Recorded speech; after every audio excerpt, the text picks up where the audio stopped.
예, 이번 강의는 산안법 제1조부터 강의를 시작하겠습니다. 잘 따라오시면 돼요. 예, 중요한 내용이 첫 시간부터 있습니다. 제가 아까 말씀드린 것처럼 산업에서 뭘 띄어들여라? 예, 사업장 내, 그쵸? 사업장 내.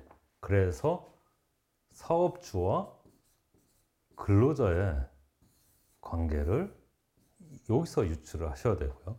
그리고 안전은 뭐다? 그쵸. 사고를 예방하기 위한 거고, 보건은 뭐다? 그쵸. 재해를 예방하기 위한 거다. 재해는 뭐가 있다? 그쵸. 사망. 그렇죠. 그리고 부상. 그리고 질병. 이 세 개 기억하셔야 됩니다. 사망, 부상, 질병. 예, 본격적으로 제1조부터 한번 강의를 들어가 보겠습니다. 제1조부터 한번 강의를 들어가 보겠습니다. 여러분, 보세요. 지금부터는 여러분들 책 교재를 보시면서 저랑 이제 합을 맞추셔야 되는데 메모를 어떻게 할 것인가. 제가 이제 불러드리는데 메모를 연필로 빨리 하셔야 돼요. 잘 쓰실 필요 없어요. 밑줄도 손으로 근 다음에 자대하시는 거 아닙니다. 나중에 복습하실 때 지우고 연필로 다시 제대로 쓰시고 그렇게 복습하시라고 그랬어요. 그 다음에 이제 정확히 이제 이해가 됐을 때는 그 연필마저도 지워버리면 됩니다. 보겠습니다. 제1조 목적. 여기서 보면은 보통 본법이 있죠. 본법이 있습니다. 그리고 그 밑에 시행령이 있어요. 그리고 시행규칙이 있어요. 저 본법 같은 경우에 이제 국회의원들이 입법해갖고 정하게 되는데, 이 시행령 같은 경우에는 뭐냐? 구체적인 절차나 기준 같은 거를 따라서 대통령령으로 규정을 합니다. 시행규칙은 뭐냐? 본법과 시행령을 서포트하는 법이에요. 그래서 어떤 절차나, 그러니까 조금 더 느낌은 더 디테일한 실무적인 사항이 규정이 돼요. 실무적인 어떤 절차적 사항이. 이 느낌으로 좀 아시고요. 그래서 제가 영, 규 이런 식으로 하겠습니다. 이게 고용, 노동부령이고요. 시행령과 시행규칙 제가 아까 얘기했죠. 헌법, 법률, 명령, 조례, 규칙 중에 뭐다? 둘 다 명령이다. 네, 그 정도 알아두시면 됩니다. 보겠습니다. 이 법은 제1조 산업안전의 보건에 대한 기준을 확립하고 책임 소재를 명확하게 하여 산업재해를 예방하고, 그쵸? 그리고 쾌적한 작업環境조성하며 노무를 제공하는 사람의 안전 보건의 유지 목적으로 한다. 이랬습니다. 노무를 제공하는 사람 줄 치시고 그 밑에 쓰세요. 근로자 포함 광의. 노무를 제공하는 사람이 이 정도라면은 근로자는 이 정도예요. 이따가 다시 보내드리겠지만은 이게 노무를 제공하는 사람이에요. 제가 정확히 한번 설명을 드릴게요. 중요한 부분이라 이 노무 제공자가 있어요.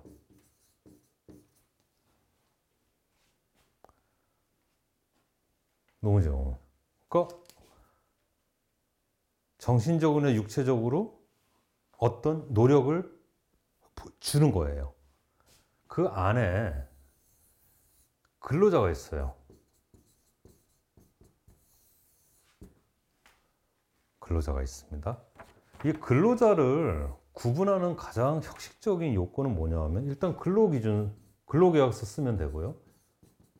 이따가 법조문 얘기해 주겠지만은 근로계약서가 있어야 되고요. 구분하는 제일 좋은 방법. 근로계약서에 있고 4대 보험을 납부하고 있고요. 4대 보험이 가입이 돼 있고요. 근데 근로자는 단박에 나타나는 겁니다. 이거 한 사람은 근로자예요. 괜히 법조문으로 판단할 필요 없어요. 그또 뭐가 있을까? 근로소득세를 내는 사람이에요. 이 정도 하시면 돼요. 근로계약서가 있고요. 4대 보험이 있고, 근로소득. 그러니까 여러분들 대부분 이제 제대로 된 회사 다니시는 분들은 이런 식으로 다녀요. 여러분들은 근로자입니다. 근데 이거 아니신 분들이 있어요. 단기 알바 같은 분들. 아니면 그 골프장의 캐디라든가, 화물차, 운전수, 이런 분들. 배달원들. 이런 사람들은 근로계약서도 없고, 4대 보험도 없고, 근로소득세도 안 내요. 그 알바식으로 돈 받아서, 그죠? 그냥 기타 소득이나 이런 걸로 납부를 해버려요. 그런 사람들은 나중에 이제 나오겠지만은 특수 형태 근로종사라 그래요. 특수 형태 근로종사자. 이 사람들도 나중에 이제 문제가 됩니다. 그래서 근로자랑은 구분을 하는데 이 사람들도 우리 산안법의 범위. 우리 산안법은 아까 뭐라 그랬어요? 사업주와 근로자의 관계를 했잖아요. 근데 근로자에서 소외됐던 이 사람들까지 포함을 시켜주겠다는 의미입니다. 그래서 이제 역시 제1장 총칙 부분답게 채광의를 잡고 있어요. 그래서 노무를 제공하는 사람, 여기는 근로자를 포함하고요. 플러스 특수 형태 근로종사자를 포함합니다. 아까 누구라고 그랬죠? 골프장 캐디, 뭐 배달원, 화물차 운전수 나중에 합니다. 0, 제1조. 이 0은 법에서 위임된 상황과 필요한 상황을 규정한다. 맞죠? 규칙은 법과 시행령. 그렇죠? 필요한 상황을 규정을 목적으로 한다. 이렇게 나와 있습니다. 다음 보겠습니다. 다음, 산업재란. 노무를 제공하는 사람이 업무에 의해서 관계되는 건설물, 설비, 원재료, 증기, 분진에 의해서 사망, 부상, 질병에 걸리는 것을 말한다. 뭡니까? 업무로 인하여 슬래시 치세요. 업무로 인하여 다음에 이게 뭐야? 그렇죠? 업무로 인하여 다음에 슬래시. 아까 말했죠? 사망, 부상, 질병. 동그라미 치세요. 사망, 부상, 질병이 뭐예요? 재해죠. 그 앞부분은 뭐예요? 사고로 인하여 이런 뜻입니다. 사고로 인하여. 그러니까 사고와 재해를 정확히 하고 있죠. 사망, 부상, 질병. 이 중요한 거는 노무를 제공하는 사람이에요. 노무를 제공. 만약에 이게 근로자였다면 근로자 아닙니다. 노무를 제공하는 사람. 광의로 보는 거예요. 산업재해는. 이게 근로자였으면은 근로자 밑에 있는 7호 근로자의 그 정의 규정이 앞으로 나왔을 거예요. 그래서 이거는 산업재해는 제일 먼저 1호에 나오는데 여기서 노무를 제공하는 사람이라는 건 최강의로 보겠다는 겁니다. 그렇죠? 근로자 아닙니다. 근로자 포함해서 더 넓게 본다는 거예요. 그러니까 어떤 정의가 뒤에 나오진 않아요. 그래서 그렇게 알아두시고 중대재란, 산업재해 중에서 정도가 심한 걸로 고용노동부령 시행규칙이죠. 그러니까 사망자 1명일 경우 뭐 이런 식으로 나옵니다. 이따가 할 겁니다. 중대한 재해죠. 그리고 중요한 건데 자꾸 나오는 건데 근로자란 근로기준법에 따른 근로자를 말한다. 근로자의 정의가 여러 법에 산재되어 있어요. 우리가 아는 근로자 맞습니다. 실생활에. 근데 같은 거를 다르게 다 표현을 해놨어요. 그 각조 한번 보시죠. 각조 보시면은 근로기준법에 뭐라고 되어 있어요? 근로자란 직업의 종류와 관계없이 임금을 목적으로 사업이나 근로장에 근로를 제공하는 사람을 말한다. 노동조합법에는 뭐라고 나와 있어요? 근로자란 직업의 종류 불문하고 뭐 어떤 수입에 의해 생활하는 자를 말한다. 차이점이 뭐예요, 여러분? 뭐가 달라? 똑같지. 같은 말 바꿔서 한 거예요. 말장난한 거예요, 말장난. 근데 여기서 여러분들 이게 시험에 자꾸 나옵니다. 그래서 노동조합법의 정의 규정에 나오는 거 틀린 지문이에요. 이거 구분 정확히 하셔야 돼요. 이 구분 어떻게 하냐면은 이겁니다. 그래서 산안법의 취지가 정확히 나와 있어요, 여기에. 사업장에 있는 근로자를 규정한 게 산안법이에요. 보십시오. 사업이나 사업장에 근로를 제공하는 사람. 근데 노동조합법은 자기 집에 있는 사람을 규정한 게 노동조합법이에요. 수입에 의해서 생활하는 자. 제가 말씀드렸죠. 우리 산안법은 뭐라? 철저히 사업장에서 사업주와 근로자의 관계를 규정한다. 제가 얘기했죠. 그래서 이 규정을 갖다 쓰는 겁니다. 그래서 이 그림 하나만 아시면 명확히 구분하실 수가 있어요. 밑에 거 정의 외우는 거 아닙니다. 정의 똑같은 소리예요. 말장난 해놓은 겁니다. 말장난. 예, 그렇게 알아두시면 되고요. 다음, 사업주란 근로자를 사용하여 사업을 하는 자. 그죠? 사업주 이렇게 나왔죠. 제가 이후에 그림을 이런 식으로 그릴 거예요. A, 예. 그림을 이런 식으로 그릴 겁니다. A 하고 놓고 이런 식으로 해놓고 A1, A2, 띵띵띵. B, 뭘 설명할 때 이런 식으로 해놓고 B1, B2, 띵띵띵. 이건 뭐냐면 A 사업주고요. A 사업주 밑에 있는 근로자들을 표현하는 겁니다. 제가 이렇게 표현을 할게요. 이거는 B 사업주고요. B 사업장 안에 있는 근로자들을 표현한 겁니다. 그리고 만약에 제가 이런 식으로 표현할 수 있어요. 이렇게 해놓고 B1, B2 이런 식으로 표현할 수 있어요. 이런 경우는 뭐냐면 이 사람들이 일로 와서 일하는 건데 이걸 사내 도급이라고 그래요. A 사업장으로 와서 일하는 거를 사내 도급이라고 합니다. A 사업장으로 와서 일하는 걸 사내 도급. 이걸 사내 도급이라고 해요.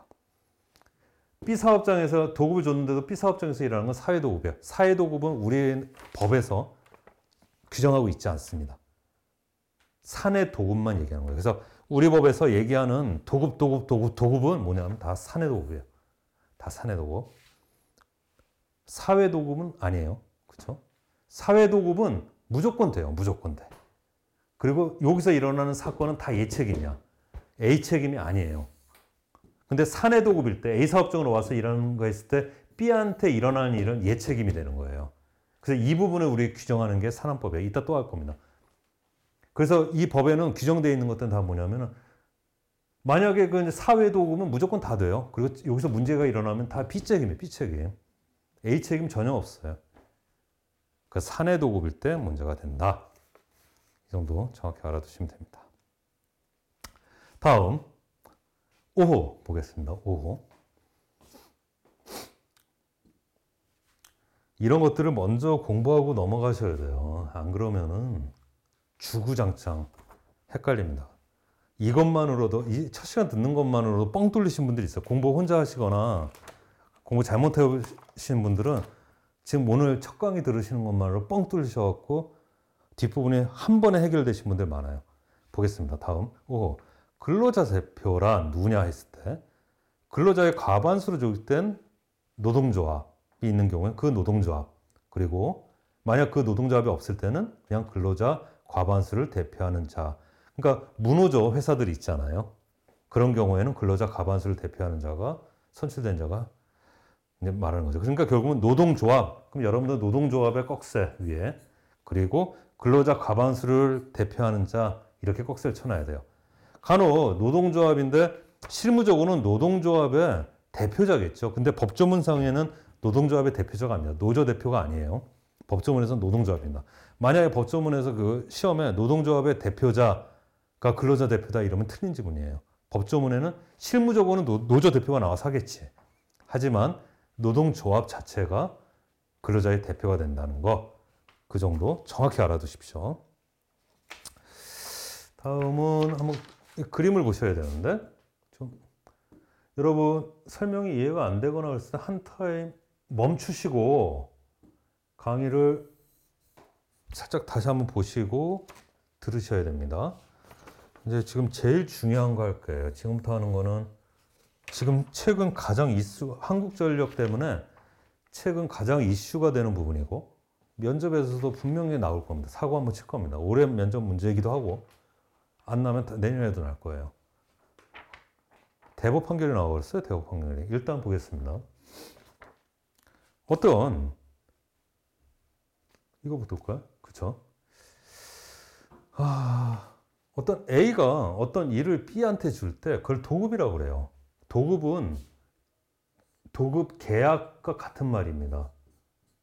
법에도 도급, 뭐 도급 계약 혼용해서 쓰는 경우 되게 많아요. 도급이나 도급 계약은 같은 얘기예요. 그래서 명칭을 불문합니다. 왜 그렇지? 불문해. 왜 그렇지? 도급이라고 명시적으로 쓰면 산안법이 규정돼 갖고 어떤 책임을 질 것 같으니까 꼼수를 쓰는 거야. 일을 주는 계약 내지 양의 계약 또는 어떤 뭐 수주 계약 이런 식으로 꼼수를 써갖고 우리 산안법이 적용되지 않으면 어떤 책임을 피할 수가 있잖아요. 도급자가. 그런 꼼수를 방지하기 위해서 명칭 불문하고 실질적으로 도급이면 도급을 오겠다. 이렇게 합니다. 그리고 도급을 받은 사람을 수급이라고 그래요. 근데 수급인은 또 밑으로 도급을 줄 수 있어요. 그래서 B와 C의 관계에서는 도급이고요. A, B, C 관계에서는 하도급이 되는 거예요. 명칭을 그렇게 쓰는 겁니다. 그래서 도급인, 수급인, 하수급이 되고 B와 C로 봤을 때는 도급인과 수급인이 되는 겁니다. 그래서 밑으로도 뭐 D가 더 있을 수도 있고요. 아니면은 B 옆에 C1 이렇게 있을 수도 있겠어요. 이들 모두를 관계 수급인이라고 합니다. 관계된 수급인. 그래서 관계는 그냥 모든 수급인 이렇게 쓰시면 돼요. 그래서 법조문에서 여러분들이 이게 크게 문제될 게 없습니다. 그냥 대부분 관계 수급인은 B를 의미하는 경우가 많아요. 그래서 B 정도 그냥 수급인 정도로 이해를 하시면 돼요. 우리 법에서 이제 관계 수급이 나오면은 이 밑에 이런 것들을 다 선정해서 관계 수급이라고 얘기는 해놓는데 그냥 수급인으로 이해를 하시면은 충분합니다. 아시겠어요? 예. 아시고 다음 보겠습니다. 이 제일 중요한 겁니다. 이걸 이해하지 않고는 아무것도 할 수 없어. 아무것도. 지금 최대 이슈고 지금 4월 지금 몇 주 전에 최종 판결 나왔어요. 잘 보세요. 근데 하나 예를 먼저 그 케이스를 먼저 예를 들게요.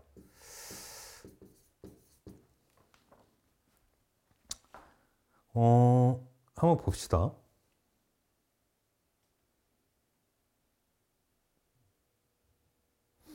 내가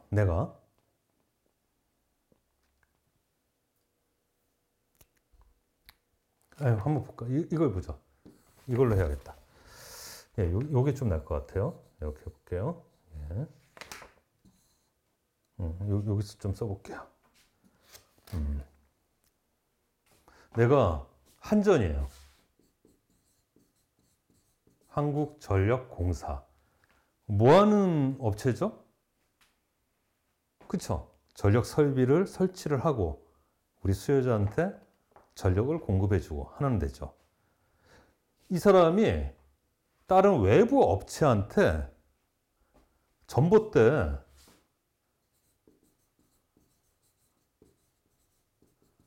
송전 설비 설치나 보수 업무를 맡겼어요.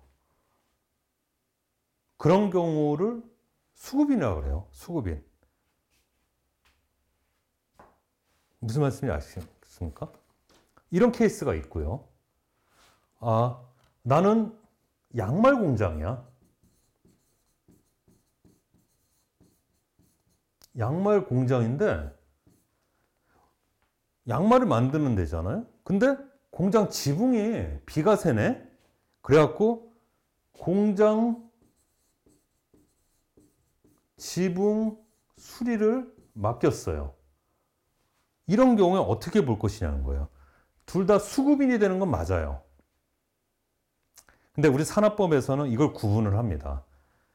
왜 그래? 이런 경우에 어떻게 보냐면은 이 한전은 도급인이에요. 이 양말 공장은 건설공사 발주자가 되는 겁니다. 발주자. 무슨 의미인지 아시겠어요? 느낌이 오십니까? 자기가 할 수 있는 일을, 자기 업무를 도급 주는 사람은 도급인이에요. 근데 자기가 할 수 없는 일을 도급 주는 사람은 자기 일이 아닌 거를 도급 주는 사람은 발주자가 되는 거예요. 이해되십니까? 이 정도 느낌 알아주시고. 그래서 그거를 구분하는 기준을 뭐냐고 하면은 자기 공사자라고 그래요. 이건 강학상, 학문상 용어인데, 그래서 자기 공사자가, 그러니까 자기가 할 수 있는 사람이면은 도급인이 되는 거고, 자기 공사자가 아닌 경우에는 발주자가 그래요. 같이 도급을 주더라도, 아시겠습니까? 그래서 자기 공사자는 법조문에 뭐라고 써 있냐면은 건설공사의 시공을 주도하여 총괄 관리하는 자, 이렇게 써 있어요. 한전이죠? 그쵸? 자기 공사자입니다. 자기가 직접 할 수 있고 총괄 관리하는 사람이에요. 근데 양말 공장은 뭐예요? 여기 양말공장 대표는 지분 공장 수리하는데 이걸 내가 한일승 할 수가 없잖아요. 시공을 주도해서 총괄 관리할 수가 없잖아요. 자기 업무가 아니에요. 자기 일이 아니고. 그런 사람은 그냥 발주자라고 합니다. 이게 왜 중요하냐면은 도급인으로 여러분 만약에 어떤 사업장에서 사내 도급이 돼서 누가 들어와서 일을 해. 수급인 업체 근로자들이 수급인들이 와서 내 사업장에 들어와서 일을 하는데 무슨 사고가 났어. 그럼 내가 A 사업주예요. 사내 도급 우리 내 사업장에서 B에서 와서 이제 사내 도급이 일어난 거야. A 사업주 사내 도급이 일어났는데 사고가 났어.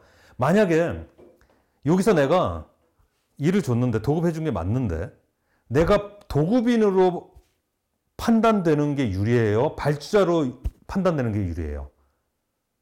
제가 발주자로 판정이 돼야 제가 책임이 없습니다. 그 사고 난 거에 대해서. 도급인으로 만약에 제가 판단이 되면은 제 책임이 아주 무거워져요. 근데 발주자로 판단이 되잖아요? 그럼 책임이 아주 적어져요. 아시겠어요? 그 간단한 예들이 이제 이 밑에 나오는데 한번 보자고요. 요거 그냥 보시기만 하면 돼요. 우리 법에 보면은 그래서 도급인들 같은 경우에는 가볍게 보시는 겁니다. 이거는 지금 보실 필요가 없는 건데 한번 보자는 거예요. 사내 도급의 경우에 우리 도급인들 경우에는 어떤 안전 책임자도 지정을 해야 되고요. 그리고 안전조치, 보건조치 다 취해야 돼요. 근로자들을 위해서. 내 근로자들뿐만 아니라 사내 도급으로 들어와 있는 B1, B2도, A1, A2도 건드리는 건 당연하고 내가 얘들을 보호해야 되는 건 당연하고 B1, B2마저도 와 있는 애들. 그리고 여러 가지 조치 이런 걸 취할 의무들이 있어요. 의무가 강해요. 아시겠어요? 그러니까 의무가 엄청 세요. 근데 발주자들은 기껏해야 뭐 공법 변경하지 말고 공기 연장해주고 설계 변경해주고 산업안전보호기 개선해주고 의무가 작아요. 이거 의무가 세고 이 얘기는 그 뭐냐면 사고가 났을 때 도급인들은 징역에 벌금에 사업주들 A가 라지 A가 근데 뭡니까? 자기 의무 위반 시 발주자들은 기껏해야 벌금이에요. 징역 같은 거 없잖아요. 과태료 물고. 아주 가볍죠. 그러니까 어떤 사람이 자기 일을 줘갖고 도급이 나서 자기 사업장에서 사내 도급으로 B1, B2가 들어와서 일하다가 사고가 났을 때 이 사람은 도급인으로 판정되기보다 발주자로 판정되고 싶은 거예요. 그래서 그 비싼 변호사도 사갖고 그렇게 피 터지게 싸우는 거예요. 발주자로 판단되려고. 그거를 정확히 알 수 있는 게 요즘 한전사태예요. 한전사태.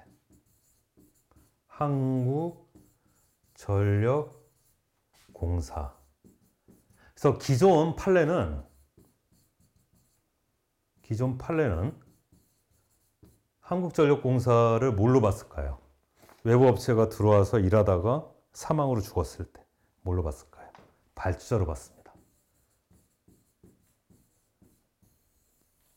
한국전력공사 유리하게 판단을 해줬죠. 기존에는. 근데 얼마 전 대법에서 도급인으로 봤어요. 이게 상식에 맞죠? 이게 최대 이슈예요. 무슨 소린지 아시겠습니까? 여러분들은 제 강의를 듣신 게 운이 좋다고 말씀드린 게 뭐냐면 여러분들은 실제로 산업 현장에서 근로자를 위해서 검사와 싸우고 어쨌든 검사를 도와주고 그리고 근로자를 위해서 변호사보다 더 큰 변호사들이 이거 알 것 같습니까? 공부하는 사람이 누가 돼요? 여러분들이 그분들한테 법률적인 조언을 해주고 도와주시는 거예요. 버점을 찾아주고 그 역할을 하시는 겁니다. 그러니까 공부 제대로 하셔야 됩니다. 이거 진짜 중요한 겁니다. 한번 나머지 법조문 한번 볼게요. 보겠습니다. 6호 도급이란 명칭에 관계없이 제가 뭐라 했어? 줄 쳐놓고 써야지. 저라면 이렇게 쓰겠어요. 줄 쳐놓고 줄지든 미치든 이유가 뭐라고? Why? 꼼수 방지. 저 같으면 이렇게 쓰게 돼. 그러니까 여러분들이 제가 멘트를 날릴 때 잽싸게 여러분들의 언어를 쓰시면 돼요. 저 같으면 이렇게 놓고 꼼수 방지 이렇게 써놓겠어요. 이해되시죠? 명칭에 관계없이 물건의 제조, 건설, 수리, 슬래시 그리고 서비스의 제공.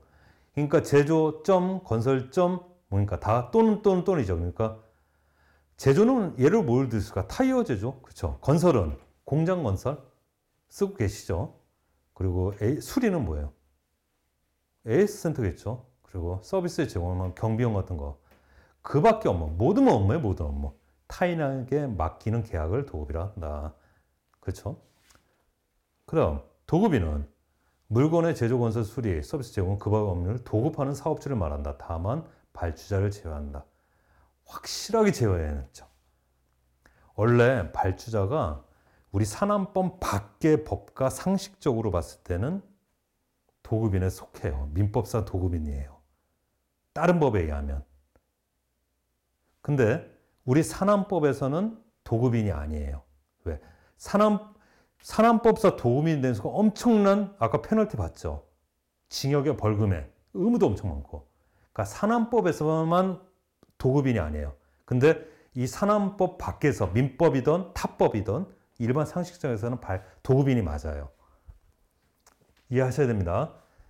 그래서 여기서는 우리 법에서는 발주자는 제외한다. 이유 말씀드렸죠. 도급인과 발주자를 명확히 구분하고 있다. 우리 법은.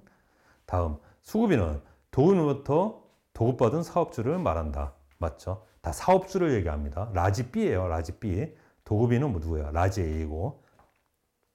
관계수급이란 도급이 여러 단계를 걸쳐 책임된 경우에 각 단계로 도급받은 사업주 전체를 말한다. B, C 아니면 C1, C2 그 밑으로 D도 다 관계수급입니다. 다음 건설공사 발주자란 그렇죠. 도급한 자로 건설공사의 시공을 주도 통과를 하지 아니한 자를 말한다. 그러니까 자기 공사자가 아니라는 뜻이에요. 그렇죠. 자기 공사 누구야 그러면은 아까 양말공장장이에요. 양말공장 사장이에요. 건설공사 방수자는 양말공장 사장이 지붕이 비가 새서 그쵸 지붕 수리하고 있잖아요. 공장 그 자기가 업무 아니잖아요. 그쵸 이해를 아시겠습니까? 그 단서 중요하죠. 도급받은 건설공사를 다시 도급하는 자는 제외한다. 이렇게 돼 있죠. 이거 중요하죠. 도급받은 건설공사를 다시 도급하는 자는 제외한다. 그 얘기가 뭐냐 하면은 아까 발주자가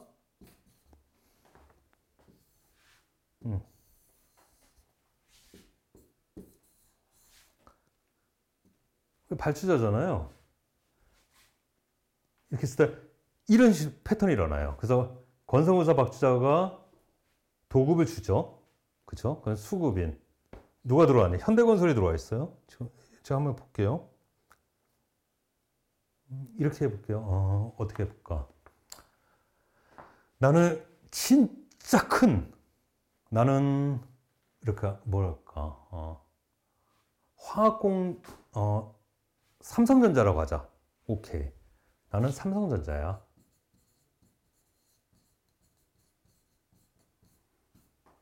근데 공장을 져야 돼. 이건 내 공장이 자기 공사자가 아니죠. 그래서 지금 현대건설이 들어와 있어요. 수급인으로. 현대건설이 들어와 있는데 현대건설이 각 파트별로 콘크리트는 누구, 배선은 누구, 그쵸? 패널은 누구, A 업체, B 업체. 그래서 다시 이제 그 파트별로 하도급 거 아니에요. 그래서 삼광건설이라고 할게요. 삼광건설이 어떤 그 콘크리트 타설 부분에 들어와 있어요. 이런 식으로 이제 구체화되는 거예요. 이런 경우에 혹시라도 얘기하는데 이 사람 현대건설을 발주자라고 주장하지 마라 이 뜻이에요. 발주자라고 주장하지 말아요. 그쵸? 이 뜻이고요. 그리고 더 중요한 게 있는데 이제 뒤에 가시면 어떻게 나타나냐면 건설공사 발주자가 있고 뒤에 가시면 수급인은 건설공사 도급인이라고 부릅니다. 뒤로 쪽으로 가시면 우리 법에서는. 그리고 그 밑에 하수급인은 관계수급인이라고 불러요.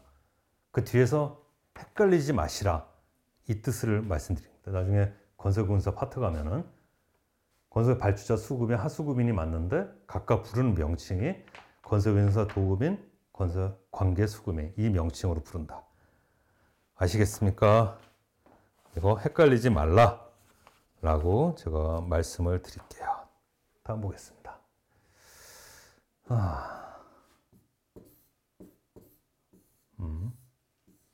이렇게 되고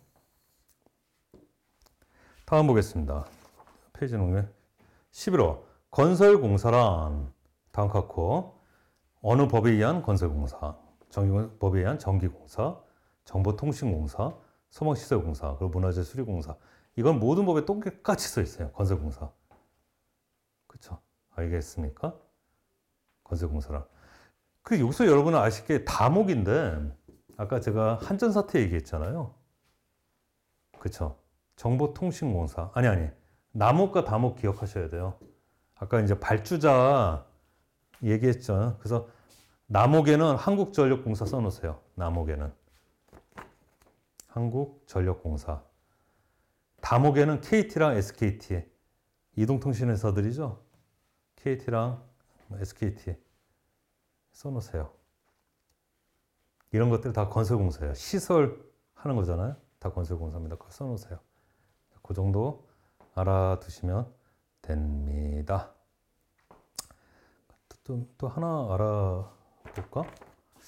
다음에 이제 그 12호가 있고 나중에 나오는 건데 13호가 있는데 12호에 보세요. 안전보건 진단. 진단의 동그라미. 밑에 작업 환경 측정의 동그라미. 지금 어느 게 더 위급한 것 같아요? 진단이 더 위험하죠. 진단 동그라미 해놓고 진단 위에다가 위급 이렇게 써놓으세요. 그리고 작업 환경 측정. 평상시 하는 얘기 같지 않아요? 측정 위에다가 평상시 이거 하나 써놓으세요. 평상시. 그래 보겠습니다. 안전보건 진단이란 산업재해를 예방하기 위하여 잠재적 위험성을 발견하고 개선 대책을 수립할 목적으로 안전보건 진단이 그 가로는 제가 첨삭해 놓은 거예요. 그런 의미가 있다는 거. 안전보건 진단기관이 조사평가하는 걸 말한다. 좋습니다. 정확히는 이렇게 써놓으세요. 그 정의 규정에 가보면 이렇게 돼 있어요. 이거는 장관이 산업재해 위험이 높은 사업장에 대해서 장관이 안전보건 진단 명령을 내려요. 그거에 따라서 수행하는 게 안전보건 진단이에요. 이제 그 부분이 빠져 있는데 뒤에 47조 가보면 그렇게 써 있습니다. 일단 그래서 써놓으세요. 안전보건 진단 명령 장관 이렇게 써놓으세요. 장관 명령 그냥 장관 명령 써놓으세요. 장관 명령. 그 얼마나 위험하면 장관이 명령을 나가겠어요. 네, 진단하라고. 위급시입니다. 다음 작업환경 측정. 이건 이제 스스로 하는 거예요. 평상시에 위급한 게 아니라. 그래서 작업환경 실태를 파악하기 위하여 해당 근로자 작업장에 대해서 사업주에 이렇게 썼어요. 사업주가 해놓고 이렇게 해놓고 스스로 이렇게 써놓으세요. 어떤 명령이나 이런 거 없이 스스로 유해인자에 대한 측정 기계를 수립한 후 시료를 채취하고 분석 평가하는 것을 말한다. 시료는 그 샘플 같은 거 얘기하는 겁니다. 이렇게 뜨는 거죠. 아니면 이렇게 공기질 체크할 때는 포집을 합니다. 그래서 개별이라고 했던 근로자 코앞에서 하는 게 있고요. 그리고 이제 공장 내에서 이렇게 하는 게 있어요. 나중에 나올 텐데. 근로자 개인의 체크를 하고 싶을 때는 각 근로자 환경에서 근로자 코앞에서 포집합니다. 그런 게 아니라 실 전체에 뭘 하고 싶든 지정된 위치에서, 고정된 위치에서 포집을 해요. 나중에 다시 한번 말씀드릴게요. 그 정도 알아두시면 됩니다. 다음, 규칙 제2조 보겠습니다. 이 규칙에서 사용하는 용어의 뜻은 특별한 규정이 없으면 산업안전보건법과 시행령, 그리고 산업안전보건에 관한 규칙. 이거는 이제 안전보건 규칙이라고 하는데, 제가 이제 안전보험 규칙에 대해서도 그래서 시험 범위에 들어와 있죠. 다음은 이제 중대재해입니다. 중대재해. 중대재해. 이걸 그냥 외우는 사람들이 있더라고요. 이걸 왜 외우는지 모르겠는데 보겠습니다. 아까 산업재해 중에 정의 규정에 중대재해 뭐였죠? 산업재해 중에 심각한 것들이 중대재해죠. 그렇죠? 제가 재해는 뭐가 있다고 그랬어요? 사망, 수술 나와야죠. 부상, 질병이에요. 사망, 부상, 질병을 재해라고 그래요. 수술 나와야 됩니다. 사망, 재해, 부상, 질병. 그래서 중대재해보험에는 사망자, 부상자, 질병자에 대해서 그 숫자와 그 정도를 규정해 놓고 있습니다. 보겠습니다. 중대재해가 뭔가? 사망자 1명. 당연하죠. 2명 죽은 거나 1명 죽은 사람 목숨이 얼마나 소중한 건데 1명 죽은 사고는 중대재해가 아니야? 2명 죽은 2명 이상 죽어야 돼? 그쵸? 그래서 1명. 다음은 부상자예요. 부상자 2명인데 이거 전에 이거부터 할게요. 다음은 부상자 또는 직업성 질병자. 그 직업 때문에 질병을 얻은 사람들이에요. 그거 각져 있으니까 잘 보세요. 내가 납중독에 걸렸어. 일반인들은 납중독에 걸릴 수가 없어요. 불가능해. 근데 이 사람은 납을 취급하는 업체에서 일하는 사람이어서 생산직에. 그건 100% 직업성 질병이죠. 그쵸? 뭐 카드뮴 중독. 무슨 말인지 알겠어요? 그걸 직업성 질병이라고 합니다. 그 사람들이 동시에 10명 이상 발생한 거예요. 부상자가 10명 나왔거나 직업성 질병자가 10명 나온 거.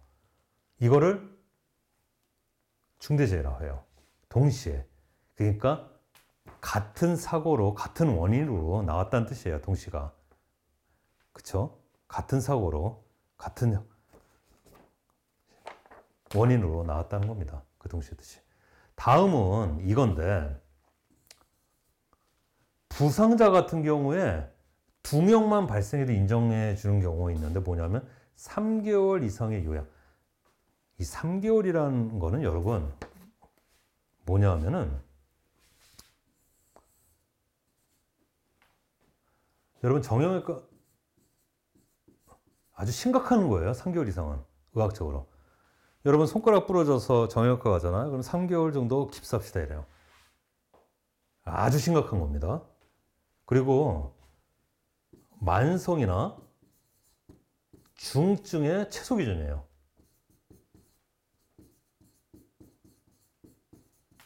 만성이나 중증의 기준이다. 그리고 요양비 혜택이 달라져요.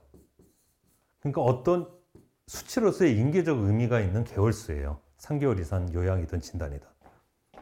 그래서 3개월 이상 부상자 2명 이렇게 얘기한 거예요. 그럼 이런 생각이 들죠. 왜 직업성 질병자는 없습니까? 만약에 여러분 직업성 질병자가 2호에 포함이 되면은 3호가 무의미해집니다. 아까 납중독 이해되시죠? 그러니까 직업성 질병자는 웬만하면 3개월 이상 평생이에요. 납중독 이런 생각해 보세요. 만약에 2호에 직업성 질병자가 들어가는 순간 3호의 직업성 질병자는 의미가 없어져요. 빼버려야 돼요. 무슨 말인지 아시겠어요? 그래서 없는 겁니다. 그러니까 설명은 제가 이쯤 드리고 결국에는 이런 식으로 이해한 후에 암기를 하셔야 되고 이런 식으로 이해하면서 공부를 하시되 결국은 시험 임박해서 전날 눈에 발라야 돼요. 안 그러면은 헷갈립니다. 공부는 이렇게 하신 겁니다. 이해되시죠?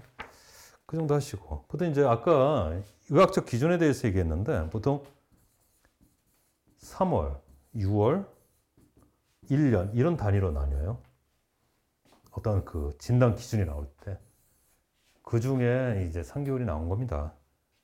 무슨 말씀인지 아시죠? 의학적 어떤 의학적 판단의 기준이거나 보험회사의 판단 기준이 3개월이기 때문에 거기서 나온 숫자입니다. 그래서 상식이 많으면 아주 편해집니다. 예, 아주 편해집니다. 아이고, 제가 일부러 좀 빡시게 하고 있어요. 중요한 부분이라. 이게 다 면접 문제예요. 다 면접 문제. 중요한 겁니다. 면접 완전히 이건 대박이죠. 다음은 제가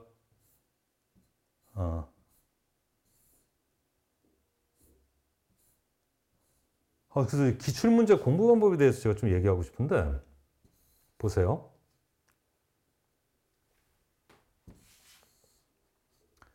그 제 기출문제를 보시면 해설이 없고 법조문만 있습니다. 그래서 제가 이제 강의하는 순서를 이렇게 딱 끝나면은 이것만 하더라도 법이 몇 조예요? 그죠? 제2조죠. 여러분들이 기출문제 가면 제가 해설에 써놨거든요. 이렇게 보시면서 2조 들어간 것만 문제를 보시는 거예요. 그리고 노트가 한 건 있어야 돼요. 노트에는 그래서 이런 거 같은 거 어떻게 치면 22년도 7번 문제잖아요. 그래서 22, 7, 07 이런 식으로 써놔야 됩니다. 그리고 만약에 여러 지문들 중에 그 표 전체가 나와서 한 문제가 한 조문을 물어보고 있는데 만약에 표 전체가 그 지문이 동그라미 1, 동그라미 2로 나와갖고 어떤 한 지문이 걸린다 그럴 때는 이런 식으로 해요. 21, 11번 문제, 4번 지문 이런 식으로 해갖고 노트를 하나 만들어 놓으셔야 돼요. 제2조 이런 식으로 해서 제가 강의가 하나하나 끝날 때마다 복습을 그렇게 하세요. 그러니까 해설을 보면 딱 눈에 보이면 그 다음에 그 문제를 보면서 이걸 기록을 해 놓으셔야 돼요. 나중에 이것만 찾아갑니다. 이걸로 기출문제만 보면 충분합니다. 기출문제만. 제가 각 주에도 어떤 포인트를 다 잡아놨는데 기출문제만 보면 충분하니까 공부 그렇게 하시는 거예요. 이해되십니까? 아시겠죠? 그냥 하나 풀어볼게요. 그래서 어떤 식으로 이제 복습하셔서 푸냐 하면은 기출문제 강의는 필요가 없어요. 그래서 기출문제 강의는 필요가 없습니다. 어떻게 푸냐? 이거 한번 풀어볼게요. 그러니까 여러분들이 이 문제 푸실 때는 어떻게 써놔야 돼? 노트에는 저렇게 써놔야죠. 어떻게? 22, 07 딱 하고 여기 비워놔야죠. 이거 한 문제가 전체니까. 보겠습니다. 중대재해에 속하는 거. 나왔네? 사망자 1명. 맞죠? 3개월 이상 요양자, 부상자 2명. 맞네? 그리고 부상자 동시에 5명. 아니죠. 10명이죠. 지어주는 동시에 10명. 그쵸? 답 고르는 겁니다. 그렇게 된 거죠. 이것만 틀렸네? 답 뭐야? 이거네. 이런 식으로 바로바로 여러분들이 체크를 하셔야 돼요. 그러면은 각인이 됩니다. 여러분, 제일 좋은 공부 방법은 시험이에요. 저 산업안전 일반인과 그 안전보건 교육 거기 공부 방법에 대해서 나오는데 교육 방법. 이렇게 각인이 될 때 이게 완전히 각인돼요. 이게 공부 제일 잘해야 되는 거예요. 그러니까 각 문제 수업이 끝나고 1차적으로 복습이 끝나면 바로 기출문제로 체크하시는 겁니다. 여러분 공부하는 법 가르칩니다. 이거 풀어주는 거 아무 의미 없어요. 여러분이 보셔야 돼요. 다음 거 볼게요. 용어에 대한 설명으로 옳은 것은 뭐 이게 나와 있는데 한번 보겠습니다. 옳은 것은 이렇게 습니다. 근로자란 그렇죠? 그러니까 여러분들 이거 하실 때는 어떻게 써라? 19, 02 하고 비워놔야겠지? 이거 해놓고 근로자란 맞습니다. 지역 종료학시 수입에 생활한 자 몰라요? 틀리죠. 이거 노동조합법의 규정이죠. 그쵸? 그쵸? 제가 가르친 대로 안 하면 맨날 헷갈린다니까. 외워야 된다니까. 자기 집에 있는 사람 기준 잡았어요. 그쵸? 지금 사업장에 있는 사람 기준 안 잡았죠. 작업한 게 측정이란. 그쵸? 정의가 그대로 나왔어요. 측정이란. 스스로 하는 거죠? 그쵸?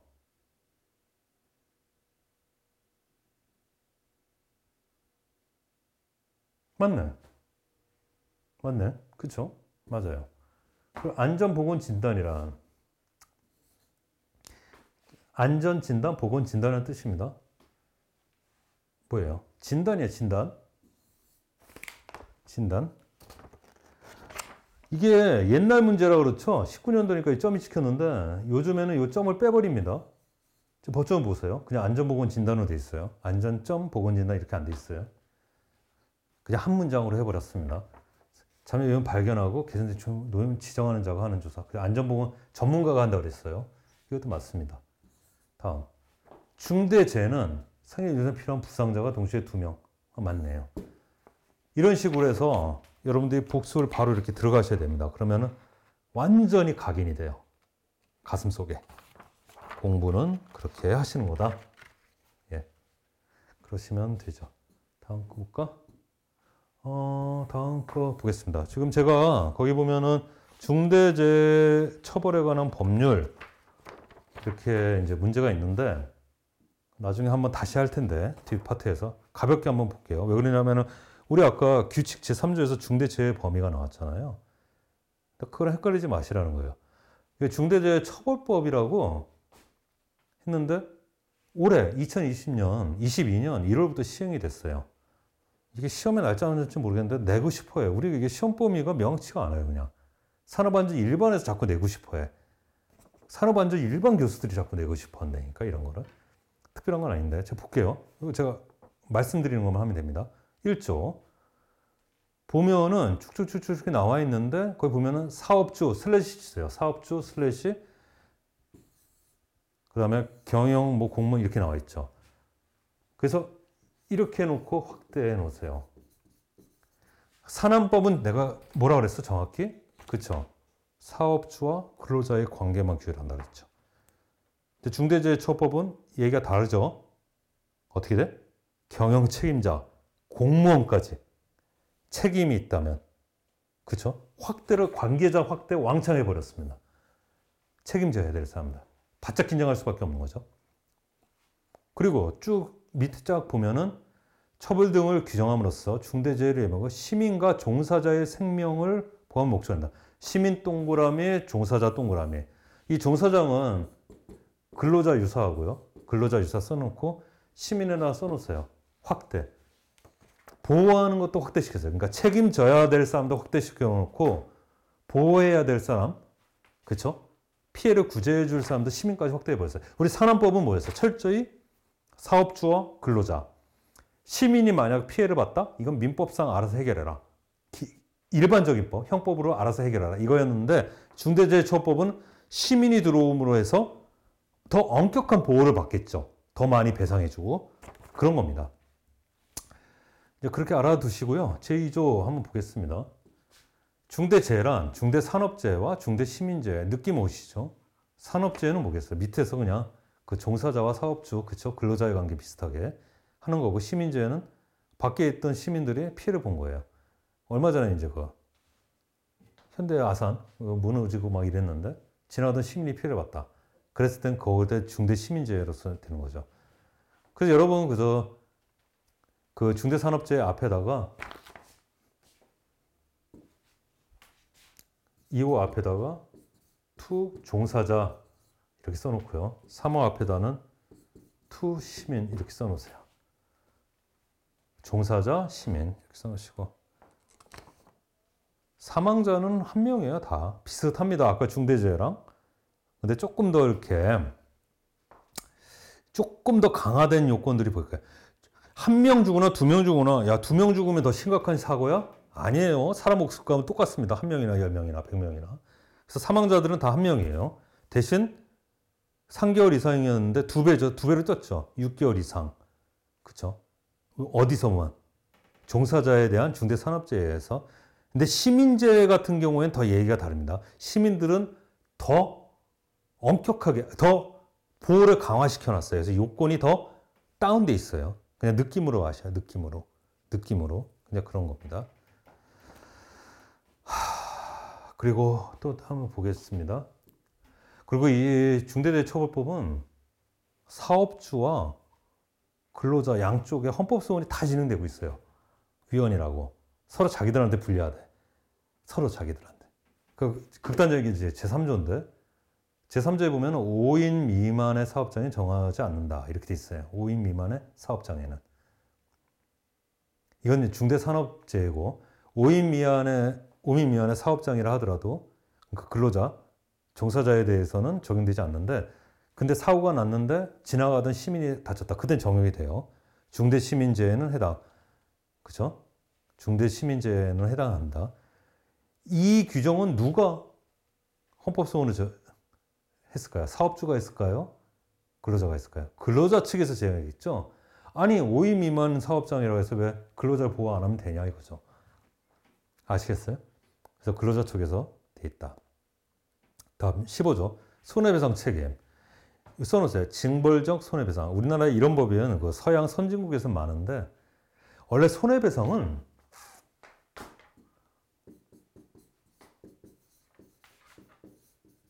이거부터 할게요. 이 얘기 나온 김에 여러분 보상과 배상의 차이를 아십니까?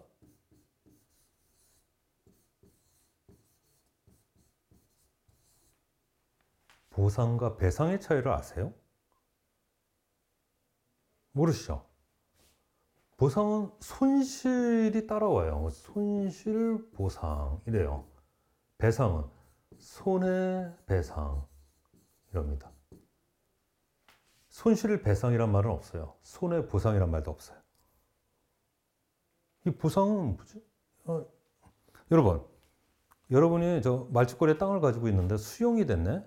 그 수용돼서 나오는 걸 뭐라 그래요? 배상금이라고 그래요? 수용보상금 이러죠. 뭐냐 하면 이 손실은 적법한 행위로 피해를 본 거를 손실이라고 그래요. 토지 수용이라는 행정의 작용에 의해서 적법하게 이루어진 거죠. 법에 의해서. 그래서 주는 걸 보상이라고 그러고 손해는 위법한 행위로 일어난 피해를 손해라고 그래요. 때렸다. 아니면 빌려갔는데 돈을 안 준다. 다 위법한 행위죠. 그런 걸 배상이라고 그래요. 아시겠어요? 이거 이 정도 아셔야죠. 그리고 포상이라는 게 있어요. 포상금. 이건 상으로 주는 거예요. 파파라치들이 포상금 노리고 신고들을 하잖아요. 이 정도는 알고 계셔야죠. 근데 지금 제가 얘기하고 싶은 게 뭐냐면은, 이 보상이나 배상은 원칙이 정확히 손실액 손해액이에요. 손실액 손해액 주는 게 원칙입니다. 그래서 1억 손해봤으면 1억 배상해주면 되는 거예요. 그 이상 배상해줄 필요가 없어요. 그게 법이고 그게 판례예요. 아시겠습니까? 근데 서양에서는 그렇게 하니까 손해액만 해주니까 기업에서 유독 물질이나 이런 것들을 자꾸 하찮게 흘려보내네. 그래서 징벌적 손해배상이라 해서 수십 배, 수천 배. 그래서 실제로 보면은 미국에서 소비자 소송을 하면은 이 소비자는 손해본 게 불과 10만 불 정도인데 손해배상액 받는 거 보면 뭐 100만 불, 1000만 불을 받아요. 그 징벌적 손해 때문에요. 징벌적 손해. 아시겠습니까? 그 규정이 제 15조에 들어와 있어요. 보겠습니다. 대신 보통 일반적인 손해배상은 고의 과실이에요. 근데 징벌적 손해인 15조는 고의 중과실입니다. 중자에다가 동그라미 쳐놓으세요. 그래서 최대 5배까지. 그렇죠? 이 부분에 대해서 누가 헌법소원했겠어? 그렇죠? 사업주 측에서 헌법소원 해놨습니다. 너무 무식하다. 아시겠죠? 이 정도만 아시면 충분합니다. 중과실. 과실. 그쵸? 그 정도 하시면 되고요. 내친 김에 하나 더 할게요. 뒤로 좀 가서 할게요. 내친 김에 다음 보겠습니다.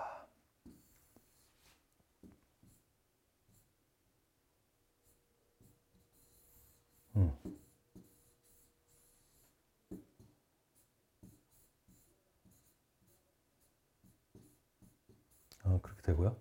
다음 보겠습니다. 제3조. 예, 제3조 보겠습니다. 이 법은 모든 사업에 적용한다. 근데 적용하지 않는 법들이 있다. 별표 1을 딱 했어요. 이 별표 1은 시험에 안 납니다. 하지도 마세요. 그래도 여러분들은 저한테 배우는 법 전문가니까 나중에 문제가 되면은 실무에서 해석을 할 수 있어야지. 가볍게 한번 제가 말씀을 드릴게요. 거기 이제 보면은 제1호 과목 보면 광산안전법이 돼 있어요. 그쵸? 원자력 안전법, 항공 안전법 다 안전이 들어있죠. 얘네들 같은 경우에는 안전 분야는 산안법보다 더 정확하고 더 상세히 엄격하게 기재가 돼 있습니다. 그래서 산안법이 우리 법이 적용이 안 되는 거예요. 우리 법이 적용되는 순간 얘네 법이랑 엉망이 되는 거예요. 얘네 법이 더 디테일하고 더 엄격하기 때문에 얘네 법을 우선시해서 우리 법은 적용되지 않는다. 근데 그 오른쪽 제외 법 규정 보면은 뭐 볼게요. 거기 중단에 제29조 보건에 관한 사항은 제외한다 이렇게 돼 있죠. 그러니까 보건에 관한 거는 우리 산안법이 광산 쪽에도 적용을 시키겠다는 뜻입니다. 왜? 저쪽에는 보건에 대한 얘기는 없잖아. 만약 광산안전보건법이었으면은 우리 산안법이 보건법이 적용될 여지가 없어요. 산안법의 보건법 파트가. 근데 저희 안전법이잖아요. 그러니까 보건 파트가 없는 거야. 그러니까 우리 보건 파트가 적용이 돼갖고 보충을 해주겠다. 이런 뜻입니다. 이해되십니까? 그렇게 알아두시고 한번 쭉 보시면 제일 끝에 제 6호 이 부분이 제일 중요한데 그냥 알아두시면 됩니다. 그냥 5명 미만 사업장에는 적용되지 않는다. 이렇게 돼 있죠. 뭐 적용되는 경우도 있는데 대부분 적용이 안 됩니다. 우리 기준에. 왜? 5명 미만 사업장은 너무 영세하기 때문에 우리 산업안전보건법에서 요구하는 여러 가지 의무들을 사업자한테 부담시키면 너무 가혹하다는 거예요. 돈도 많이 들고 사업을 할 수가 없다는 거예요. 그래서 이제 제외시키는 거고 그 중대재해처벌법에서 동일 취지였습니다. 그래서 아까 제가 중대재해처벌법의 이 부분에 대해서 근로자 측에서 헌법소원 제기됐다고 그랬죠. 100% 기각됩니다. 왜?